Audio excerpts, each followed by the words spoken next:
Rapunzel. Once upon a time there lived a man and his wife who for years and years had wanted a child. One day the wife was looking sadly out of the window. Winter was coming, but in the next door garden, which was surrounded by a huge, great wall, she could just see rows and rows of delicious vegetables. In particular, she could see a huge bunch of Rapunzel, a special kind of lettuce. Her mouth watered. It looked so fresh and green. Husband, I shall not rest until I have some of that Rapunzel growing next door, she whispered. The husband clambered over the wall and quickly picked a small bunch, which he took back to his wife. She made it into a salad and ate it all up. But the next day, all she could think of was how delicious it had been, so she asked him to pick her some more. He clambered over the wall again and was picking a small bunch of Rapunzel when a voice behind him hissed, "So you are the one who has been stealing my Rapunzel." When he spun round, there stood a witch, and she looked very angry indeed. The husband was terrified, but he tried to explain that his wife had been desperate for some fresh leaves for her salad. "You may take all the leaves you require then, but you must give me your first child when she is born," smiled the witch, and it was not a nice smile. The husband was greatly relieved, however, for he knew that there was little chance of his wife ever having a daughter. So he fled back over the wall, clutching the bunch of Rapunzel. He did not tell his wife of his meeting with the witch, for he thought it would only frighten her. And he soon forgot all about his adventure.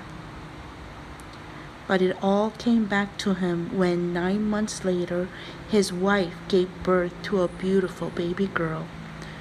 No sooner had she laid the baby in her cradle than the witch appeared to claim the child. The wife wept, the husband pleaded, but nothing could persuade the witch to forget the husband's awful promise, and so she took the tiny baby away. The witch called the baby Rapunzel. She grew into a beautiful girl with long, long hair, as fine as spun gold. When she was 16, the witch took Rapunzel and locked her into a tall tower so no one would see how beautiful she was. The witch threw away the key to the tower, and so whenever she wanted to visit Rapunzel, she would call out, "Rapunzel, Rapunzel, let down your hair," and Rapunzel would throw her golden plait of hair out of the window at the top of the tower, so the witch slowly scrambled up. Now one day it happened that a handsome young prince was riding through the woods.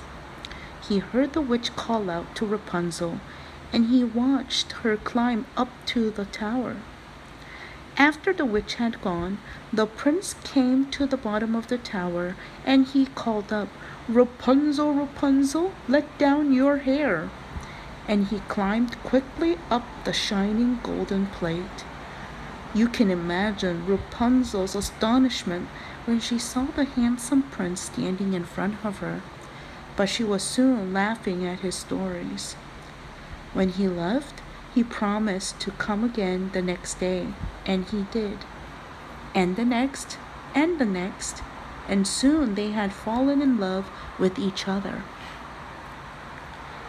One day, as the witch clambered up, Rapunzel exclaimed, "You are slow. The prince doesn't take nearly as long to climb up the tower." But no sooner were the words out of her mouth than she realized her terrible mistake. The witch seized the long, long golden plate and cut it off.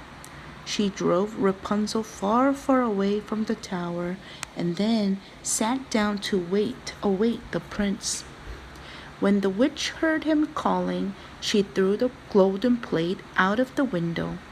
Imagine the prince's dismay when he sprang into the room only to discover the horrible witch instead of his beautiful Rapunzel. When the witch told him he would never see his Rapunzel again, in his grief, he flung himself out of the tower. He fell into some brambles, which scratched his eyes so he could no longer see. And thus he wandered the land, always asking if anyone had seen his Rapunzel. After 7 long years, he came to the place where she had hidden herself away.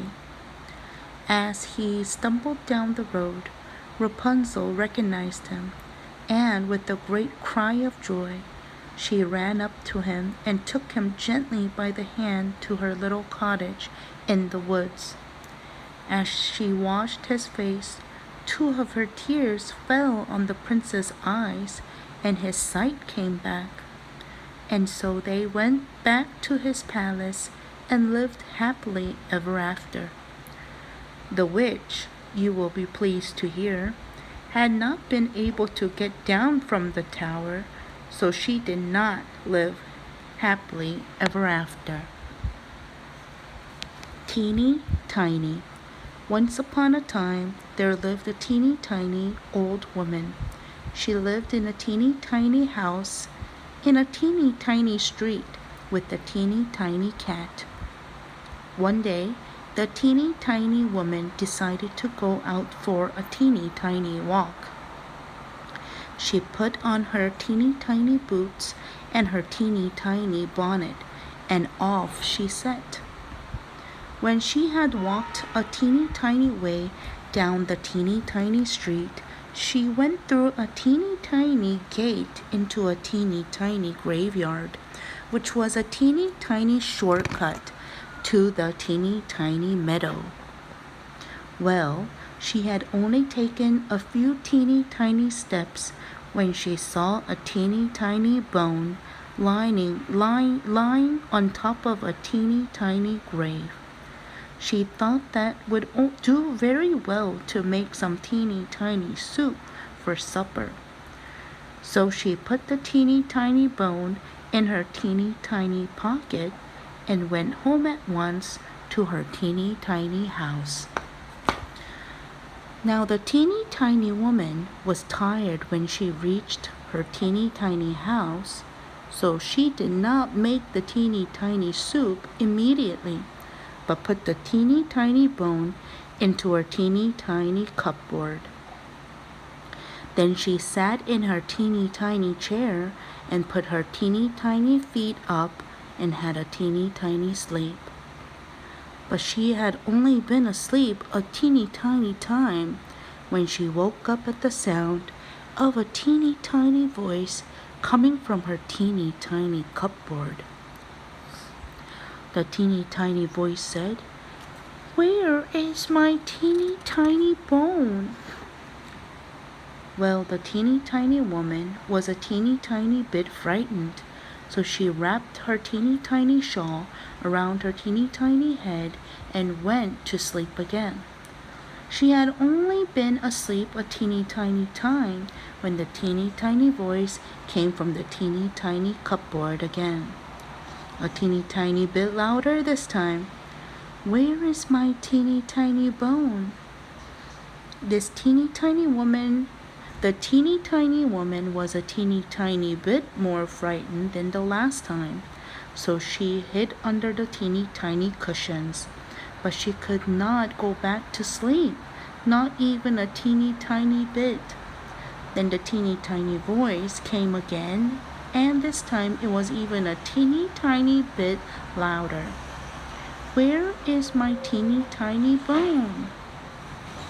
This time the teeny tiny woman sat up in her teeny tiny chair and said it said in her loudest teeny tiny voice, "Take it." There was a teeny tiny silence, and then a teeny tiny ghost ran out of the teeny tiny house, down the teeny tiny street, through the teeny tiny gate, into the teeny tiny graveyard, with the teeny tiny bone clutched very tightly in its teeny tiny hand. And the teeny tiny woman never took even a teeny tiny walk there ever again.